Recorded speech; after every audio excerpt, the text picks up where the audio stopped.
Irmãos e irmãs, nós estamos no primeiro dia do mês de setembro. E o mês de setembro, no calendário internacional, é chamado de Setembro Amarelo, um mês que foi dedicado, ou tem sido dedicado, à prevenção ao suicídio. Por isso, o título da mensagem de hoje é Setembro Amarelo. Se precisar, peça ajuda. Se precisar, peça ajuda. E quando que começou a existir ou buscar nesse mês a prevenção? Em 1994, no mês de setembro, um jovem norte-americano com 17 anos intentou contra a sua vida. Ele cometeu o suicídio. Ele tinha um carro amarelo e, por isso, os pais e amigos, no funeral, distribuíram cartões com fitas amarelas amarradas nos cartões, com mensagens encorajando as pessoas que talvez estivessem num quadro depressivo ou com a mesma intenção no coração, a buscarem ajuda, a saírem desse lugar, a não lutarem sozinhas. E no Brasil, na verdade, em 2013, começou a se discutir e como parte do calendário nacional, a partir de 2014, tanto a Associação Brasileira de Psiquiatria e o Conselho Federal de Medicina têm feito parte da campanha de prevenção ao suicídio. Talvez você não saiba, mas nós temos mais mortes por suicídio do que por homicídio no mundo. Já pensou nisso? Mais mortes por suicídio do que por homicídio. Infelizmente, nós não temos estatísticas tão recentes. E o que dizem é que de cada 10 suicídios, apenas um se torna um dado oficial. Ou seja, mesmo que tenhamos pesquisas, esses números estão aquém da realidade. Mas eu busquei uma pesquisa, e a pesquisa que nós temos é de 2019, e essa pesquisa, ela mostra que o suicídio acontece em todas as esferas da sociedade. As pessoas dos mais diversos níveis sociais, pobres, ricos, pessoas de pouca formação acadêmica, muita formação acadêmica, e nos últimos anos tem crescido entre os adolescentes e os idosos o número de suicídio. Mas essa estatística, ela apresenta que no mundo, a cada 40 segundos, uma pessoa tira a própria vida. A cada 40 segundos. No Brasil, 32 pessoas suicidam por dia. Uma pessoa a cada 45 minutos. E qual é a causa? As estatísticas mostram que a maior causa é a depressão e as doenças que envolvem a mente. No meio evangélico, quando nós ouvimos falar de depressão ou de suicídio, quais são os dois diagnósticos? Normalmente a pessoa fala pecado oculto, ou então é demônio. E pode até ser. Pode até ser. Pode ser que alguém que vá por esse caminho tenha praticado algum pecado, que isso é tão difícil para ele, que ele ou para ela, que preferem tirar a vida. Ou pode ser espiritual também. Porém, as estatísticas mostram que a maior parte dos suicídios cometidos, eles são uma enfermidade. E muitas vezes nós lidamos com essas questões que envolvem a mente de forma muito banal. Nós achamos que do pescoço para baixo a gente pode procurar um médico, mas do pescoço para cima não. Eu quero encorajar, se você está aqui neste auditório, em algum momento da sua vida você enfrentar uma angústia, um momento difícil, não fique sozinho. Nós, os pastores, nós estamos aqui para te acolher. No mínimo, nós vamos orar por você. Ligue aqui, procure o seu pastor de rede, agende um horário. Telefone 3233-1100, nós vamos te ouvir, nós vamos orar por você. Se você precisar de acompanhamento psicológico, nós temos o Central da Alma. São irmãos e irmãs da igreja que têm nos ajudado e vão te acompanhar, vão te ajudar nesse momento. Não fique sozinho. Busque o socorro e aceite o socorro. Sabe que nós precisamos entender que diante da depressão e das doenças que envolvem a mente, nós precisamos e devemos buscar os médicos. Isso não é falta de fé. Deus não vai ficar triste com você, não é um protesto contra Deus, não. Pelo contrário, os médicos, eles são profissionais da saúde, levantados pelo próprio Deus para ser bênção sobre a nossa vida. E nós precisamos recorrer a eles. Você veja bem, hoje nós temos esses recursos. Muitos milagres que Jesus fez é porque havia realmente uma necessidade de ser daquela forma. Por exemplo, a sogra de Pedro, que estava com uma febre, se não fosse curada por Jesus, ela ia morrer de infecção. Não tinha sido descoberta a penicilina. Nós temos hoje antibióticos. Então, ter acesso aos médicos e tem tratamento gratuito para quem sofre de depressão. Quem busca ajuda, lembre-se disso. Eles são instrumentos de Deus para nos abençoar. Então nós precisamos e devemos buscar ajuda. Busque os profissionais da saúde, psicólogos, terapeutas, médicos psiquiatras. Existem muitas clínicas para atendimento. Mas esse texto que nós lemos hoje nos leva a identificar com um momento difícil. Porque se nós formos francos, todos nós em algum momento já sentimos aflitos, atribulados, angustiados. E nós vemos na palavra que gente muito boa desesperou da própria vida. Nós temos aqui o relato do próprio apóstolo Paulo. E eu confesso, irmãos e irmãs, que eu mesmo já passei por um momento muito difícil na minha vida. Que eu falei, Deus me leva. Eu já tenho o Senhor como Salvador, me leva. É mais fácil, eu não estou suportando mais esse sofrimento. Até que um dia, meditando no Evangelho de João, no capítulo 17, a oração sacerdotal, que fala que Jesus orou por si mesmo, ele orou pelos seus discípulos daquela época, e ele orou por nós, que nos tornaríamos seus discípulos. E qual foi a oração de Jesus? Pai, eu não peço que o Senhor os tires do mundo, mas que os livre do mal. E aí eu entendi que eu não tenho que pedir para Deus me levar. Eu tenho que pedir que Ele me livre desse mal, da angústia, do sofrimento, da dificuldade que eu estiver vivendo. Senhor, me livra dessa situação difícil. Mas nós podemos perceber que o apóstolo Paulo, ele estava vivendo, ou ele viveu, um momento de angústia, como nós vemos ali no versículo 8, ele diz, a ponto de desesperarmos até da própria vida. É algo tão difícil. Ele diz, olha, vivemos aqui um sofrimento, porque não queremos, irmãos, que ignoreis a natureza da tribulação que nos sobreveio na Ásia, quando nós estávamos na Ásia. Para mim, ele está olhando para a sua história do passado, ele está escrevendo a segunda carta aos Coríntios e ele relembra aquele momento difícil, que parecia que não teria um escape. A angústia, a aflição, a opressão, era algo tão pesado, tão angustiante, que ele falou, nós desesperamos da própria vida. É como ele estivesse dizendo, Senhor, me leva, eu não suporto mais, ou talvez seja melhor eu tirar a minha vida do que passar por esse sofrimento tão angustiante. Do que o apóstolo Paulo estava dizendo? Os estudiosos, os biógrafos da vida do apóstolo Paulo, eles entendem que Paulo está se referindo ao seu sofrimento em Éfeso, na Ásia, atual Turquia, quando ele vai e ele prega o evangelho.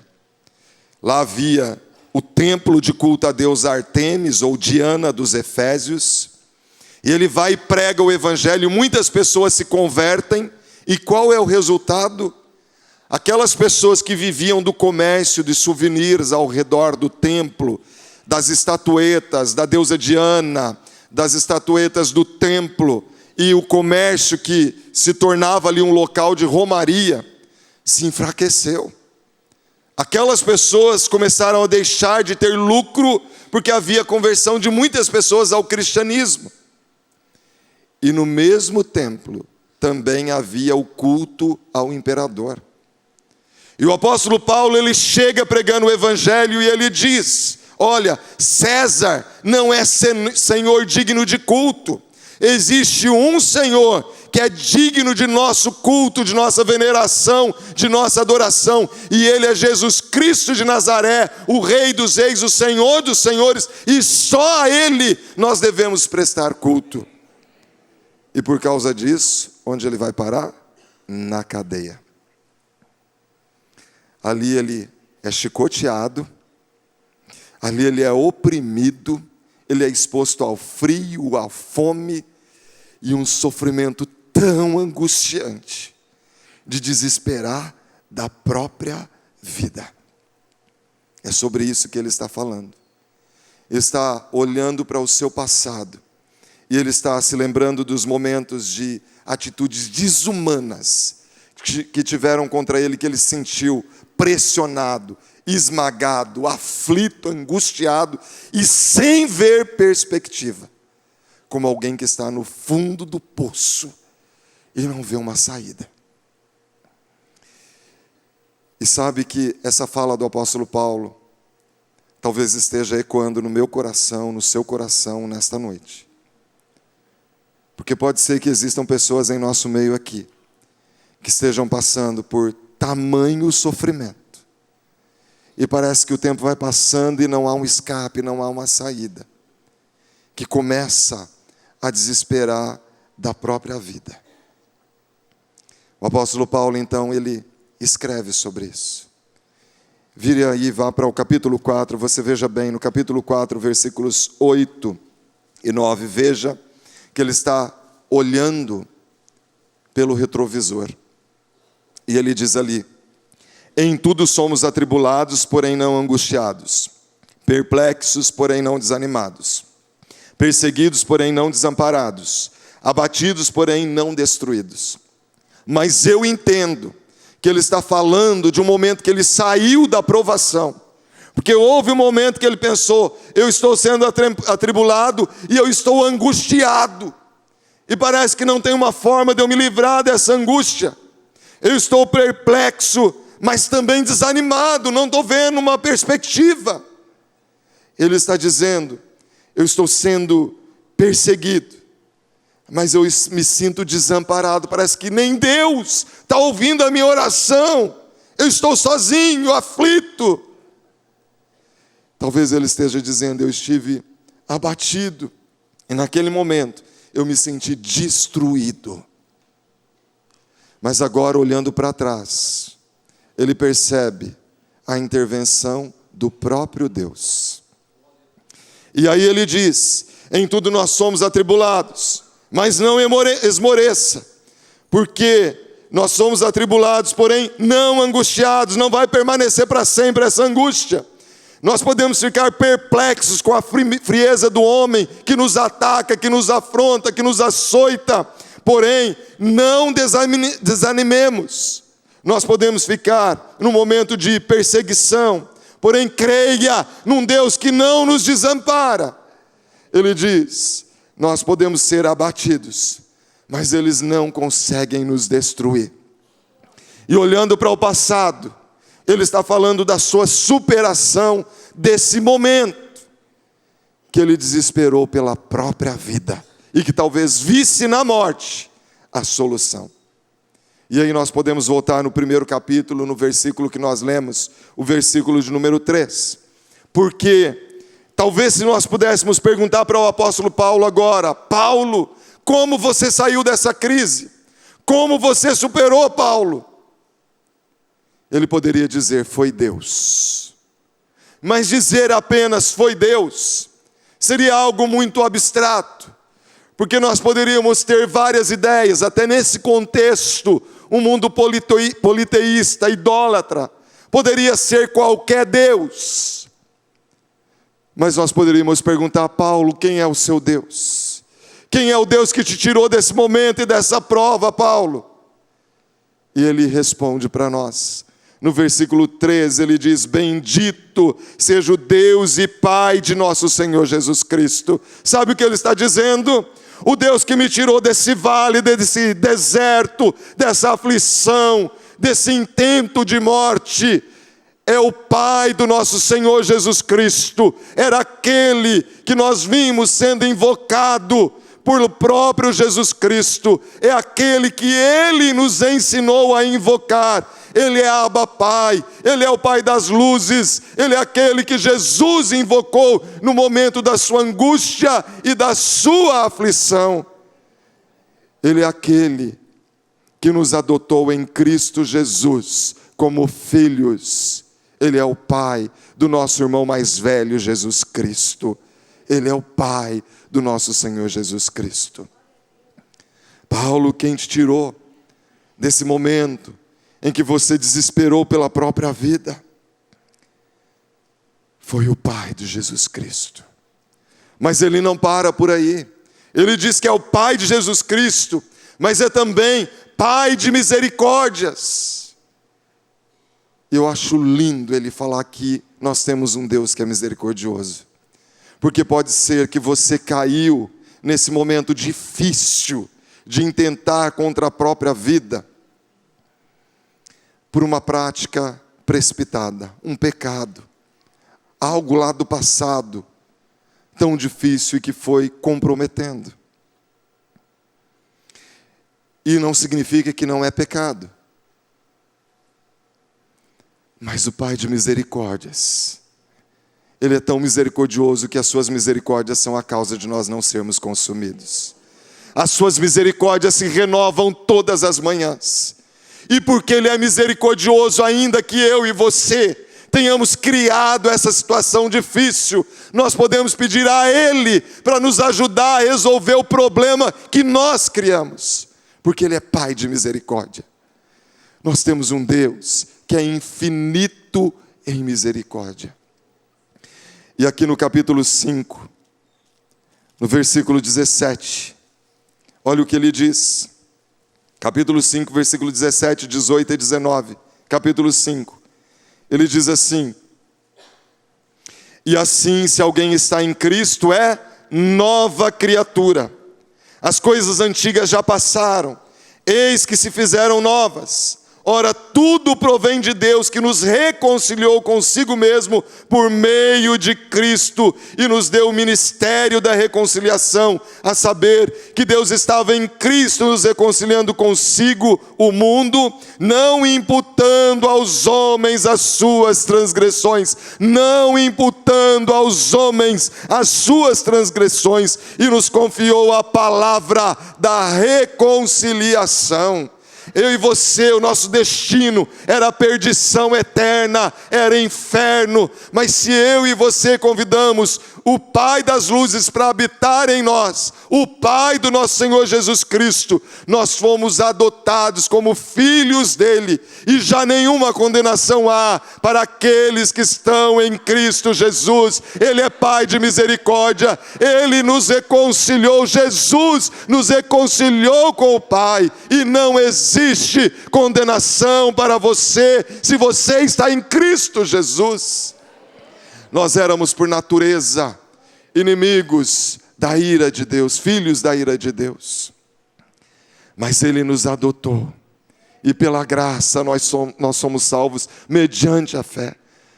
Não de obras para que ninguém se glorie, não por iniciativa nossa, mas porque Cristo se entregou no nosso lugar.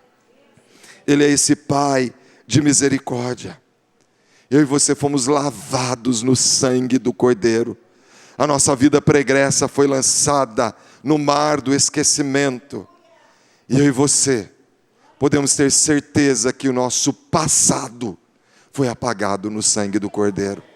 E ainda que alguém queira trazer acusação, o próprio inimigo da nossa alma, você pode dizer: recua, Satanás, porque a minha vida foi lavada no sangue do Cordeiro. É verdade, o velho homem cometeu esse pecado. Eu tive um deslize, eu tive um tropeço. Mas o sangue de Jesus me purifica de todo o pecado.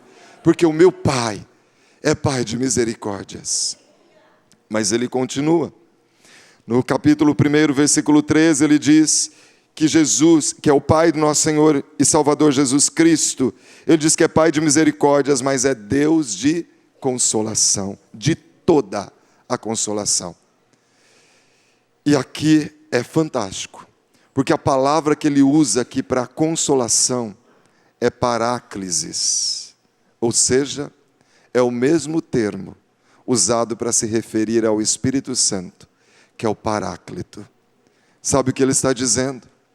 Quando eu e você, vasos de barro, pó, fomos aceitos por Cristo, o Espírito Santo veio habitar em nós. Nós nos tornamos templo do Espírito Santo.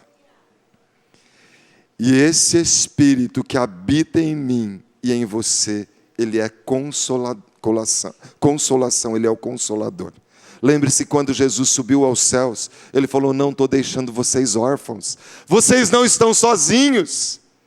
Quando ele vier, ele vai ensinar para vocês todas as coisas. Ele conforta, ele consola na sua aflição.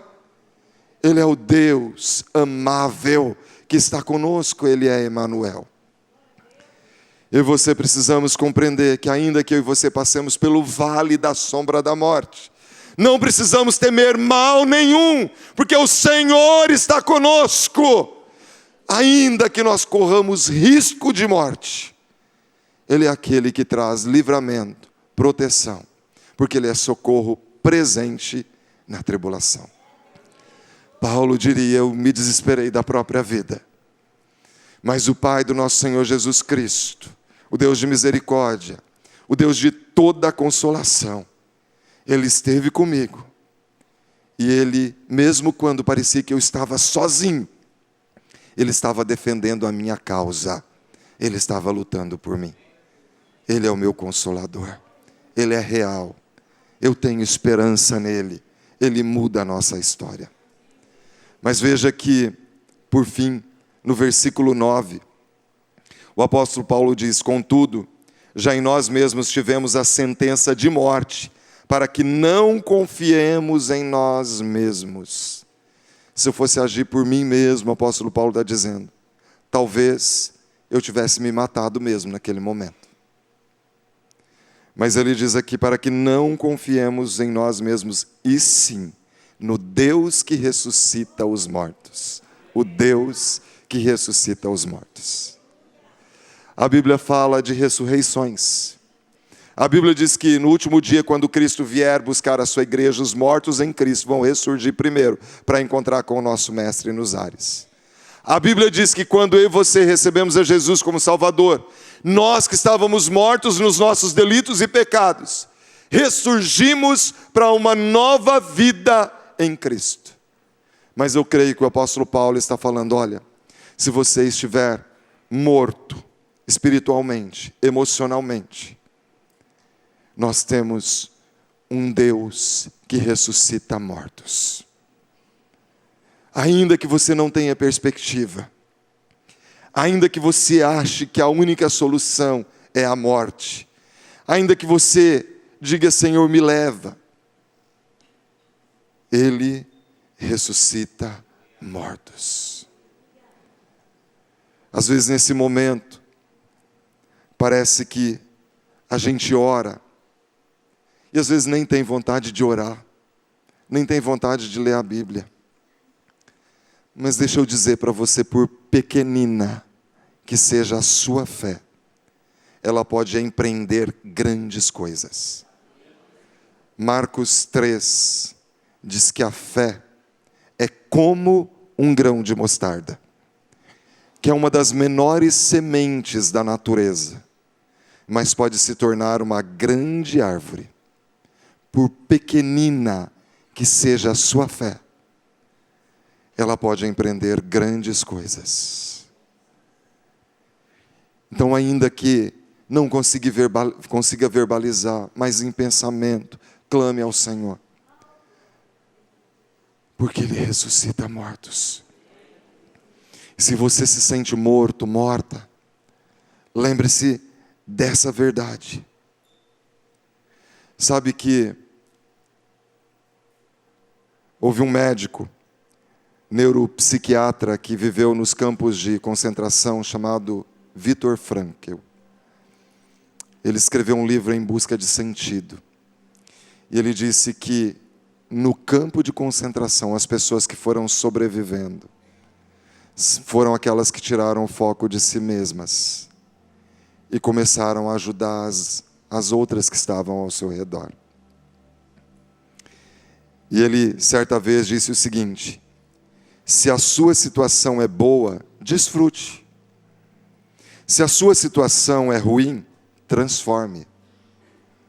Se a sua situação não pode ser transformada, transforme-se. Mude a sua forma de pensar. Você não está sozinho numa ilha. Sua vida é valiosa para Deus.